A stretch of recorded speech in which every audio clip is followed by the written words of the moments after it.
Hello hi, നിങ്ങൾക്ക് നല്ല മുരിഞ്ഞ പഴംപൊരിയും അതൊക്കെ ബീഫും ഉള്ള കോമ്പിനേഷന് ഇഷ്ടമുള്ള ആൾക്കാരാണ്, അല്ലെങ്കിൽ നിങ്ങൾ കഴിച്ചിട്ടുണ്ടാകും. എന്നാൽ അങ്ങനെയുള്ള ഒരു ഐറ്റം അത് കൂടാതെ ഞാൻ അവിടുന്ന് കഴിച്ചിട്ടുള്ള 2 ഡിഷസ് കൂടെ ഇന്ന് നിങ്ങളെ പരിചയപ്പെടുത്താം. എന്തായാലും ഫുഡ് ബ്ലോഗർ ആയിട്ടുള്ള ഫുഡീഷാന്റെ മലപ്പുറത്തുള്ള ടേ ഡേയ്സ് കഫേയിലാട്ടാ നമ്മൾ ഇന്നുള്ളത്.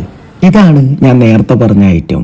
ഉള്ളിൽ നല്ല പഴുത്ത പഴവും ബീഫും പിന്നെ ചീസും കൂടെ മിക്സ് ചെയ്തിട്ടുള്ളൊരു സംഭവം. പേസ്തലോണ്ടി ലറ്റാനോ കഴിക്കുമ്പോൾ ആ ബീഫിന്റെ എരിവും പഴത്തിന്റെ മധുരവും ഒക്കെ ഇങ്ങനെ വായിൽ കിട്ടൂട്ടാ. ഇനി ഇതാണ് ബെബക് ബെദൂത്തു.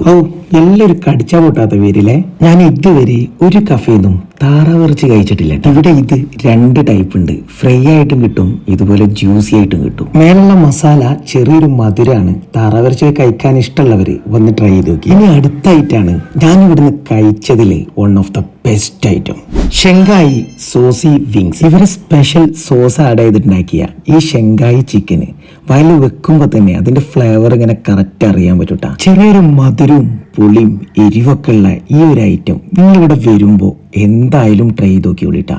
നിങ്ങൾക്ക് നഷ്ടാവില്ല, മസ്റ്റ് ട്രൈ ആയിട്ടാണ്. അവസാനം അവിടുത്തെ സ്പെഷ്യൽ ഡ്രിങ്ക് ആയിട്ടുള്ള ഗുവാ സാൾട്ടും അവലാഞ്ചിയുടെ കുടിച്ച് നമ്മൾ അവിടെ നിന്ന് ഇറങ്ങി. അപ്പൊ മക്കളെ എന്തായാലും വന്ന് ട്രൈ ചെയ്ത് നോക്കി. മലപ്പുറം മുണ്ടുപറമ്പ് ബൈപ്പാസിലുള്ള ഷവായ ഹബിന്റെ ഒക്കെ നേരെ ഓപ്പോസിറ്റുള്ള ടീ ഡേയ്സ്. അപ്പോൾ കഴിച്ചിട്ട് ഫീഡ്ബാക്ക് അറിയിക്കും.